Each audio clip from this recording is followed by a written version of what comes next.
এবারে সংগ্রাম আমাদের মুক্তির সংগ্রাম, এবারে সংগ্রাম স্বাধীনতার সংগ্রাম।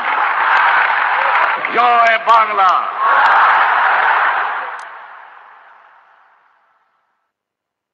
কিন্তু যদি এই দেশের মানুষকে খতম করার চেষ্টা করা হয়, বাঙালিরা বুঝে শুনে কাজ করবেন।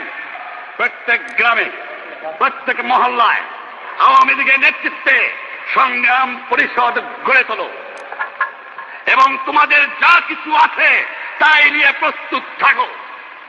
মনে রাখবা, রক্ত যখন দিয়েছি, রক্ত আরো দেব। এই দেশের মানুষকে মুক্ত করে ছাড়বো ইনশাআল্লাহ।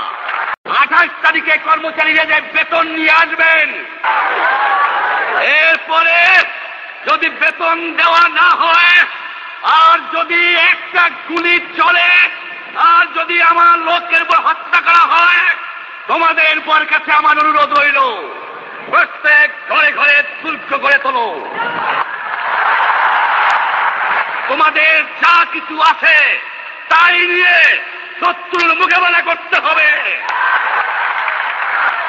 এবং জীবনের স্তরে রাস্তাঘাট যা যা আছে সব কিছু আমি যদি হুকুম দেবার নাও পারি, তোমরা বন্ধ করে দেবে।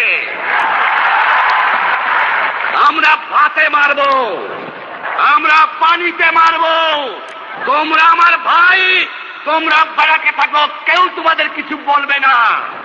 কিন্তু আর আমার বুকের পর গুলি চালাবার চেষ্টা করো না। 7 কোটি মানুষকে চাপা রাখতে পারবো না। আমরা যখন মরতে শিখেছি, তখন কেউ আমাদের দমাতে পারবে না।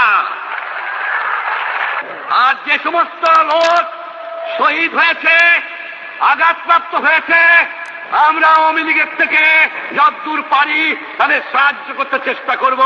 যারা পারেন আমার রিলিফ কমিটি সামান্য টাকা পয়সা পৌঁছিয়ে দেবেন। আর এই 7 দিন হরতালে যে সমস্ত শ্রমিক ভাইরা যোগদান করেছেন, প্রত্যেকটা শিল্পের মালিক তাদের বেতন পৌঁছায় দেবেন।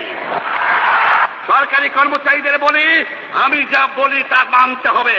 যে পর্যন্ত আমার এই দেশের মুক্তি না হবে, খাজনা ট্যাক্স বন্ধ করে দেওয়া হলো, কেউ দেবে না। শোনেন, মনে রাখবেন,